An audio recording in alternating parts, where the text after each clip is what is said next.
Elle est conseillère technique chargée des affaires académiques au ministère de l'Enseignement supérieur et de la Recherche.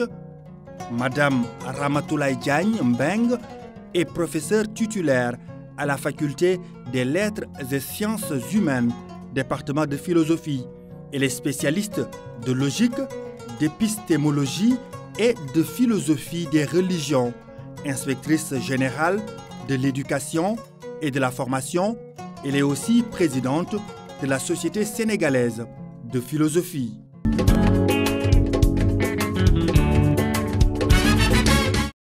Après avoir obtenu le DFEM, je suis allée en France continuer mes études. Je suis arrivée en seconde dans le meilleur lycée de France, au lycée Louis-le-Grand. C'était une chose d'être première au lycée Van Vollenhoven, qui était très prestigieux.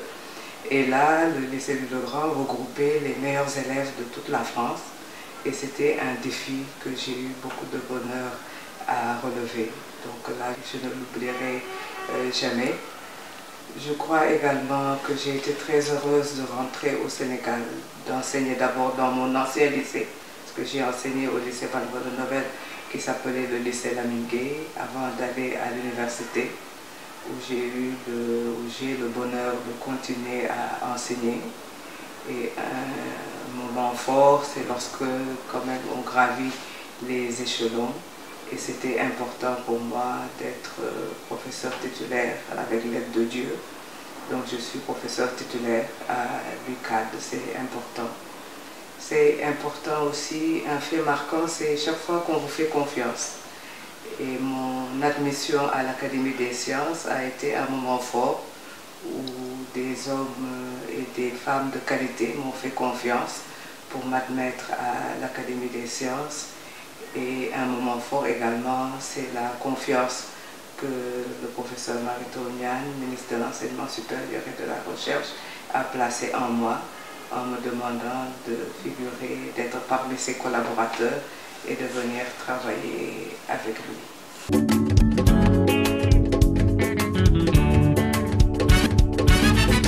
Il est important de marquer la journée de la femme, même si l'on dit que chaque jour est une journée pour les femmes.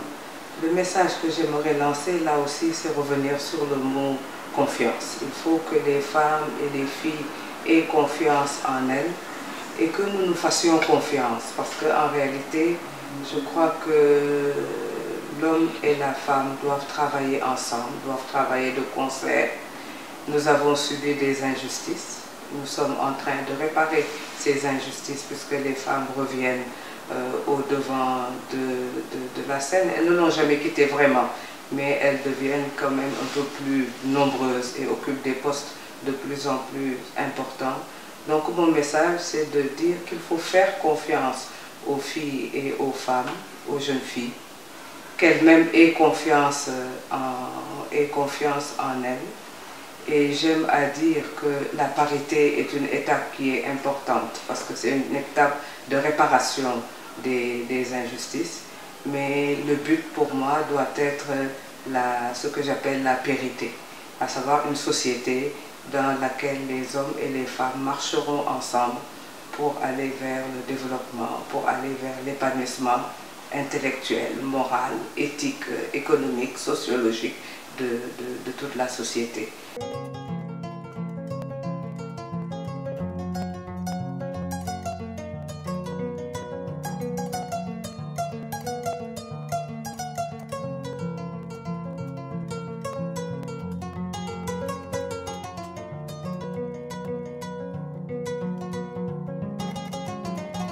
Professeur Aminata Ndiaye, directrice des affaires académiques et juridiques, professeure titulaire des universités, elle est spécialisée en climatologie et gestion des ressources naturelles.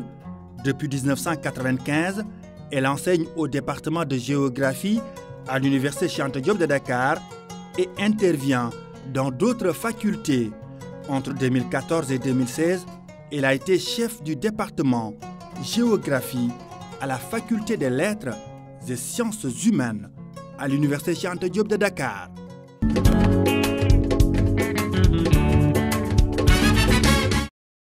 j'avoue que j'ai été très honorée quand j'ai appris que M. le Président de la République, son Excellence Macky Sall, avait accepté, approuvé donc la proposition du ministre professeur Mary Teuw Niane à cette posture de haut niveau.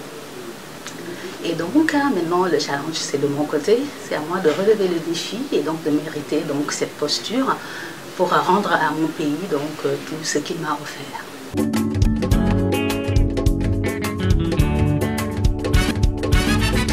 Je m'adresse à la jeunesse en général et surtout aux filles. Parce que si on résume, le contexte africain, on se rend compte qu'il y a eu 3 générations. La toute première génération, donc, elle s'est révoltée pour s'émanciper du colonialisme. Et la seconde, c'est les 68 arts, donc ils ont subi donc, la désillusion donc, du sous-développement chronique. Et la 3e génération, qui est la mienne, elle a compris qu'il fallait donc relever ce défi. Mais elle s'est tellement concentrée dans cette action qu'elle a oublié de passer le relais à cette génération donc montante en puissance, donc qui est désillusionnée, désenchantée. Et c'est elle donc qui prend les pirogues pour aller de l'autre côté, donc qui s'exile et qui est donc dans des départs périlleux. Et donc ce que je voulais dire, voudrais dire à cette jeunesse, c'est de ne pas désenchanter, parce que le but dans la vie, donc c'est pas de tomber dans les pièges des dérivatifs, c'est pas le plaisir immédiat, c'est pas les loisirs, donc c'est beaucoup plus profond que cela. Donc il faut être fier de soi, s'exprimer, exprimer sa différence par rapport aux autres.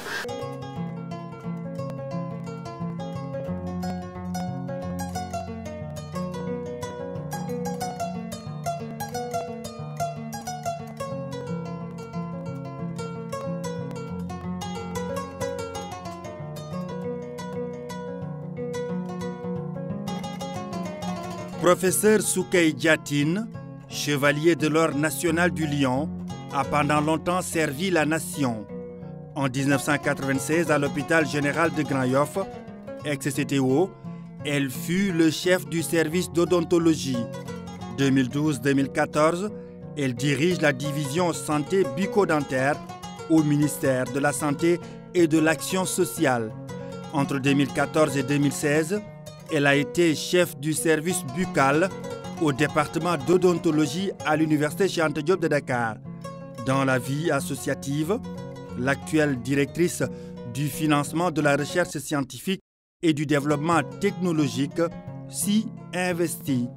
Membre fondatrice de l'Amicale des femmes chirurgiens dentistes du Sénégal, de 2004 à 2014, elle a été la présidente.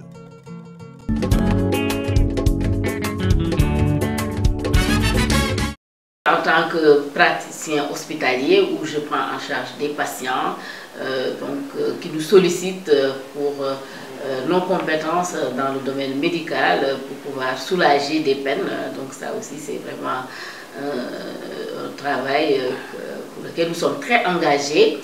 Et ce qui nous marque aussi, c'est qu'en tant que professionnels, nous avons créé, donc j'ai été membre fondatrice de l'Amicale des femmes chirurgiens dentistes depuis 2004. Pendant 10 ans, donc j'ai piloté cette association qui nous a permis de faire le tour du Sénégal parce que nous disposons d'un bus équipé d'un cabinet dentaire qui nous permet de faire des soins gratuits depuis cette période-là où nous soulageons des femmes, des enfants et des populations diminuées. Donc ça, c'est vraiment, ça nous permet de faire du social dans le cadre de nos activités professionnelles et aussi d'échanger avec des consoeurs femmes sur plusieurs domaines.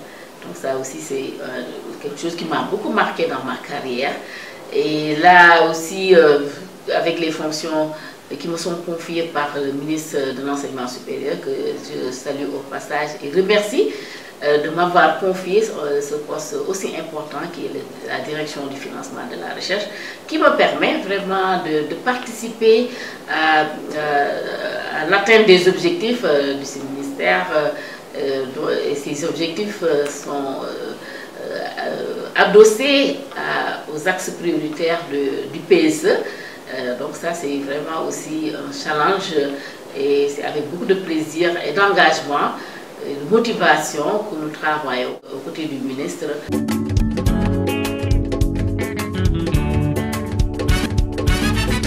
La journée de la femme, c'est une journée de fierté, comme vous le savez, donc, qui est une tradition maintenant de la célébrer.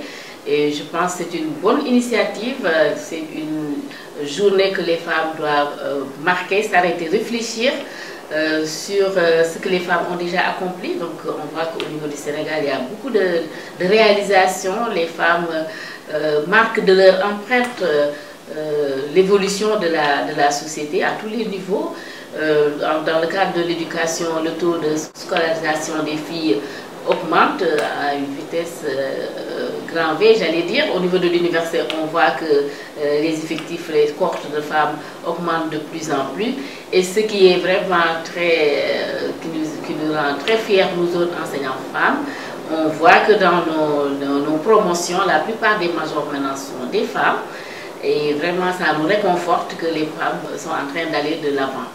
Au niveau du ministère aussi, il y a une vraie politique de promotion des femmes. Le ministre a vraiment nommé des femmes au très haut niveau. Donc au niveau des cabinets, il y en a, au niveau des directions, il y a presque 5 à 6 femmes directrices, voilà, même au niveau des ISEP, donc il y a 3 directrices femmes. Au niveau du cabinet, il y a 2 conseillères techniques. Au niveau de la direction générale, où je suis sur les 2 directeurs, les 2 sont des femmes. Donc pour vous dire que vraiment, et il y a aussi au niveau de la promotion et des femmes au niveau des universités, il y a le programme dédié aux femmes, qui est le PAPES, qui vraiment contribue à la promotion des femmes dans le cadre de leur carrière. Pour les bourses, il y a la discrimination positive aussi, qui permet aux femmes d'avoir des moyens vraiment leur permettant de faciliter le suivi de leur